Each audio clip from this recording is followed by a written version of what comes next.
It was a muddy Tuesday afternoon in the bustling streets of Ibadan. The rain had just stopped, but the gutters overflowed, and brown puddles lined the narrow roads. An elderly man named Baba Moyo sat quietly on a shaky wooden bench near a roadside canteen. His faded shirt clung to his thin frame, and his rubber sandals were barely holding together. He had just finished helping the shop owner sweep the front and was catching his breath, watching people pass by. Suddenly, from around the bend, a sleek black Mercedes-Benz G-Wagon roared toward him. The driver didn't slow down. The vehicle plowed through a wide puddle, sending a heavy splash of filthy water straight onto Baba Moyo. People screamed. The old man was drenched from head to toe, face, chest, trousers, everything soaked in muddy water. His eyes shut tightly from the sting of the dirty splash. Gasps followed, the G-Wagon screeched to a stop just ahead. The tinted window rolled down slowly, a sharp, arrogant female voice came out, "You should know better than to sit by the roadside like a village beggar." Then she rolled the window up again and drove off without another word. Silence. Then murmurs, "Ha! Did she just say that?" One man exclaimed, eyes wide, "Wicked woman." A woman shouted, "Can't she even apologize?" Another voice added, "That's Baba Moyo. He always helps people. He's kind." But the old man simply raised one hand gently and whispered, "Let her go. Heaven is watching." Meanwhile, inside the posh Coco Galleria Mall, the woman in the G-Wagon, Lola, strutted in proudly. She wore designer heels, carried a 700,000 Nigerian nairas handbag, and her lips curled in satisfaction. She took a mirror selfie in front of a marble fountain and posted it online, caption, "The weak get washed. The strong stay flawless."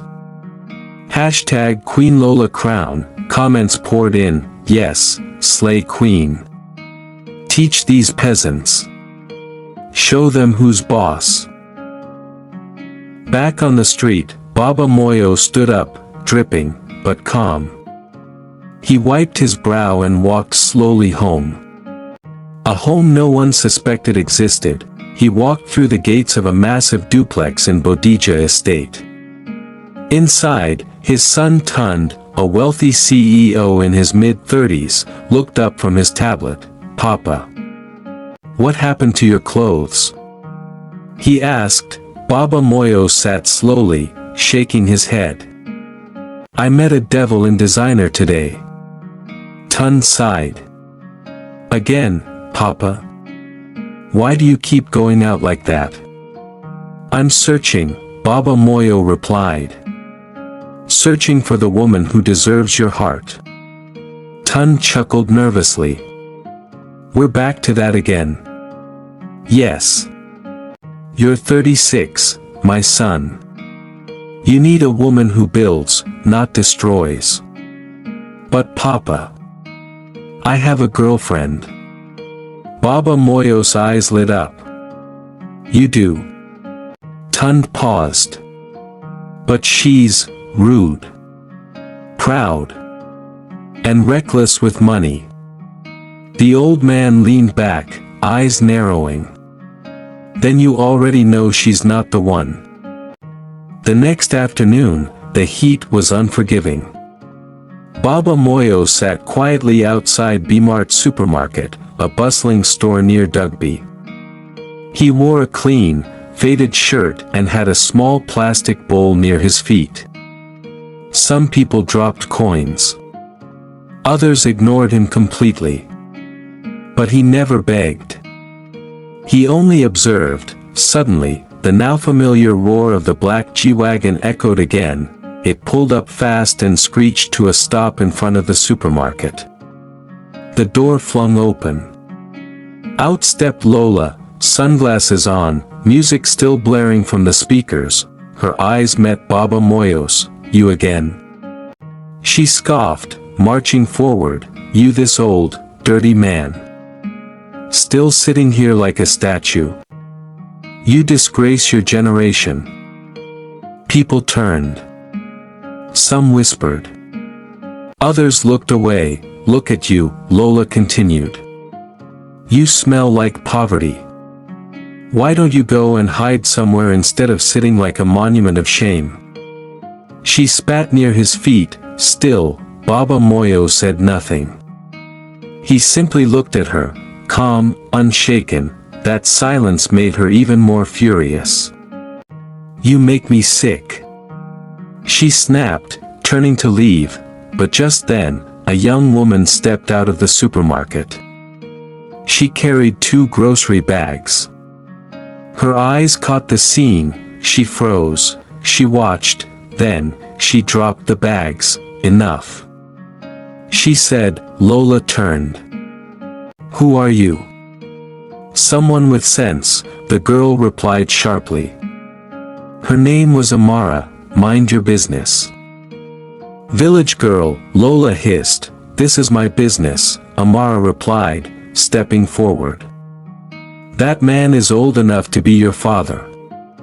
Yet you insult him without shame. He's not my father. Does he need to be? Amara fired back. Is it a crime to sit in public? Or to be poor? Lola laughed cruelly. You both look poor. Maybe you're related. Amara's eyes flared. Maybe we are. And even if we are, we have more dignity than you. You don't know who I am, Lola said, stepping closer. I don't care. You're loud, proud, and empty. You think class is about clothes? No, it's about character. The crowd grew. People watched silently as the fire of truth burned. You'll regret this, Lola hissed. No, Amara replied calmly. You will. One day, this same man you insulted will be the one you'll bow before. Lola stared at her, face tight with anger. Then she turned, entered her car, slammed the door, and sped off. Silence. Amara turned to Baba Moyo. Sir, I'm sorry you were treated like that. He looked at her gently. Thank you, my daughter. She smiled. I couldn't let her speak to you that way. He nodded slowly. People like you are rare these days. The next morning, Baba Moyo sat in his usual corner by the supermarket. The sun was rising slowly, the streets just beginning to wake. He hummed a soft hymn and watched the world pass by. A familiar voice called out, cheerful and warm, Papa. He turned. It was Amara, walking toward him with a small basket in her hand and a smile on her face. You came back, Baba Moyo said, pleasantly surprised. I told you I would, she replied, sitting beside him. I brought you something. She handed him the basket. Inside were fresh vegetables, boiled groundnuts, and a bottle of clean water. Baba Moyo smiled. This is more than food, my daughter. It's love. Amara chuckled softly. Papa. You remind me of my own father. You've told me little about yourself. She nodded. My parents are poor farmers in Enugu. I'm a graduate. I studied agriculture, but since I finished school last year, I haven't gotten any job.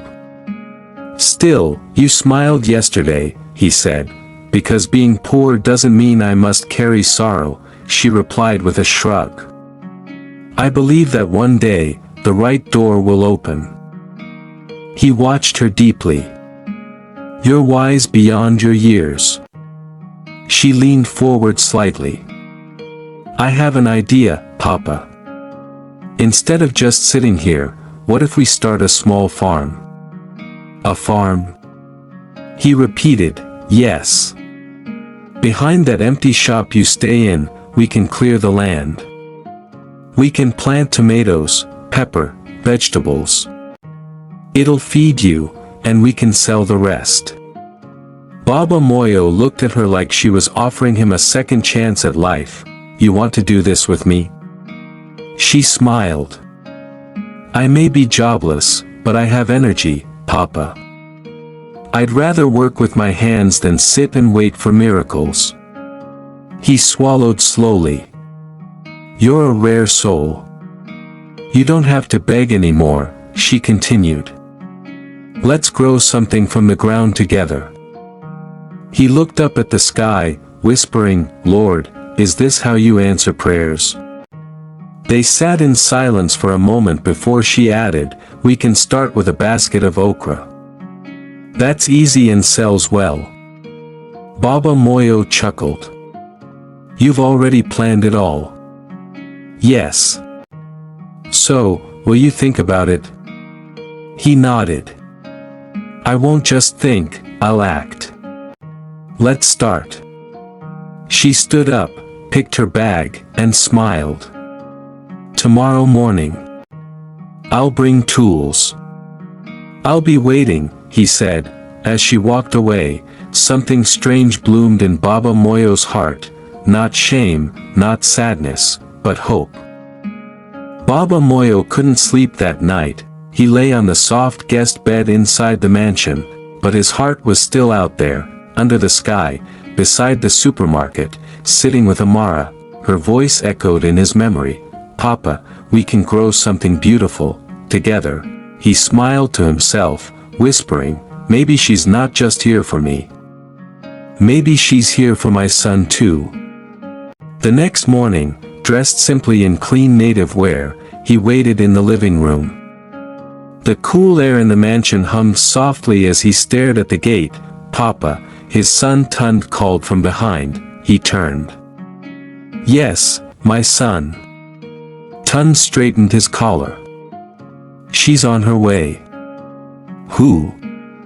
My girlfriend, Tund said, swallowing hard. Baba Moyo didn't move. Minutes later, the sound of a car pulling into the compound echoed. The doors opened. The heels tapped in. Perfume drifted through the hallway, then she entered, Lola, the proud girl from the road. The one who soaked him in mud.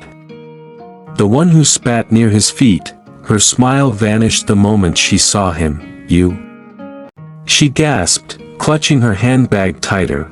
Baba Moyo stared at her calmly, saying nothing. Tund looked between them. Papa. Do you two know each other? I know her well, Baba Moyo replied quietly. Lola laughed nervously. I didn't know he was your father, honestly. You didn't need to, Baba Moyo said softly. All you had to do was be kind. Tund's face twisted as the truth crashed in. Wait. Is this the woman who insulted you at the supermarket? Baba Moyo nodded. Twice. Lola's face dropped.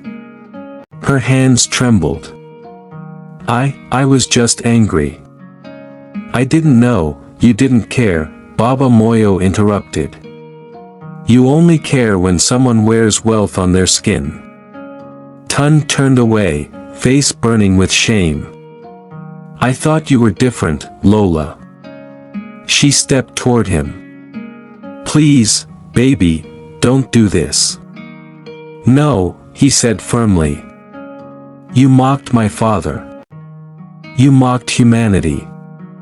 You're not the woman I want in my life. Her voice cracked. But I love you. No, Baba Moyo said gently. You love power, not people. Lola fell silent. The room did too. She picked up her bag, wiped a tear, and slowly walked out. Tund sank into the sofa. I've been blind. Baba Moyo walked to him and placed a hand on his shoulder. Don't worry, my son. Yesterday, I met someone.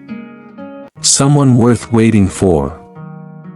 The sun was just beginning to rise when Amara stood outside a tall white gate in a quiet estate. She clutched the small slip of paper Baba Moyo had given her and looked around. "This place is too fine," she whispered, eyes wide.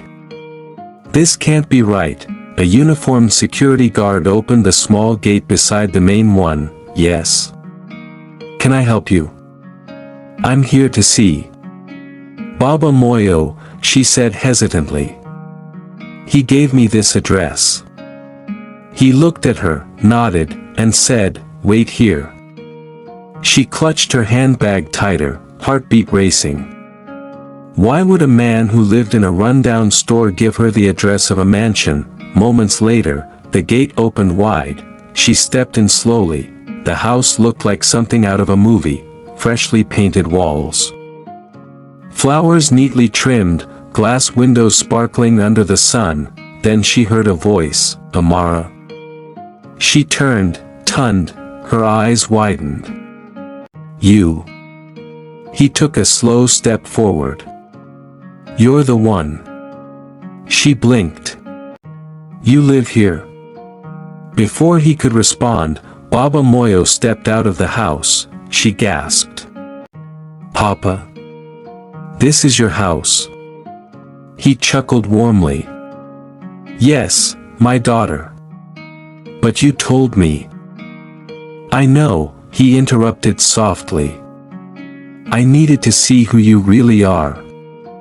Not in front of wealth, but in the presence of what looked like lack." Tears welled in Amara's eyes. Tund walked to her.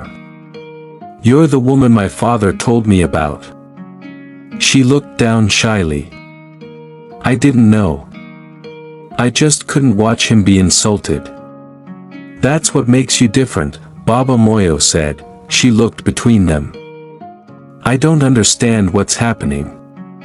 Tun took her hands gently. "Let me explain. You stood up for my father when you thought he had nothing. That told me everything about your heart.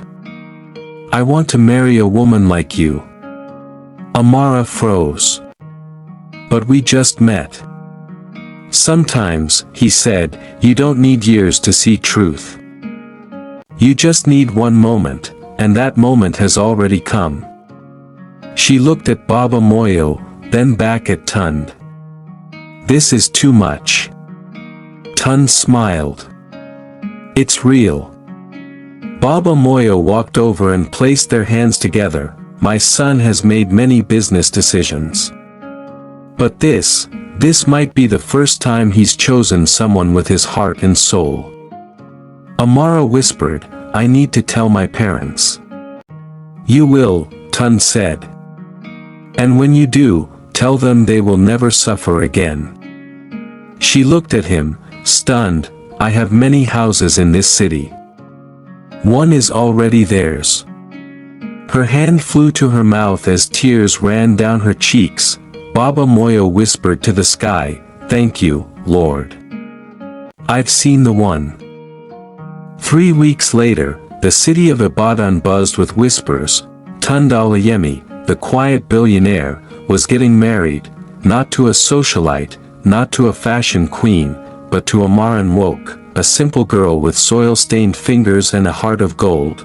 The wedding venue overflowed with guests. There were no flashy celebrities, just sincere faces. The decor was rich but modest, wrapped in ivory fabric and sunflowers. A live band played soft highlife as friends and family gathered under a wide white canopy. Baba Moyo, in full Ibadah, stood proudly at the altar beside his son. His eyes were moist. His heart was full. Then she appeared, Amara, dressed in a simple but stunning white gown. She walked slowly toward the altar, holding a bouquet of okra flowers and wild sunflowers, her symbol of new beginnings. Everyone rose, even strangers smiled, even heaven seemed to pause. Tun's eyes never left her. As she reached him, Baba Moyo stepped forward and placed her hand into his son's. "My son, today I give you not just a wife, but peace. Guard it with your life." Tun nodded solemnly. They exchanged vows, short, deep, sincere. "I fell in love with your heart before I knew your name," he said. "I planted a seed in your father's garden, not knowing I was planting my own future," she replied. They kissed. Cheers erupted. Drums rolled. A new chapter began. Meanwhile, far away, inside a cold prison cell, Lola sat alone. Her designer clothes replaced by a faded uniform. Her long nails now chipped. Her lips dry. No one called. No one visited. She stared at the ceiling, replaying her last words to Tund, "Please. I didn't know, but now, in the silence, she did, she knew." She saw the wedding photo online, a single shot of Baba Moyo, Tund, and Amara planting okra together. The caption read, "Wealth fades. Character remains." Lola dropped the phone and broke down in tears. Back at the mansion, Amara's parents now lived in a beautiful home next to Tund and Amara. Her mother tended the garden. Her father read his Bible every morning on the porch, drinking ginger tea. As for Baba Moyo, he farmed again, happily, with Amara. One afternoon, he stood under the sun, looked at the young crops growing from the earth, and whispered, "This is the harvest of kindness." Hi bestie, thanks for watching. Kindly comment your thoughts about the story in the comments section below. Please subscribe and turn on the notification bell to be notified whenever I post new story.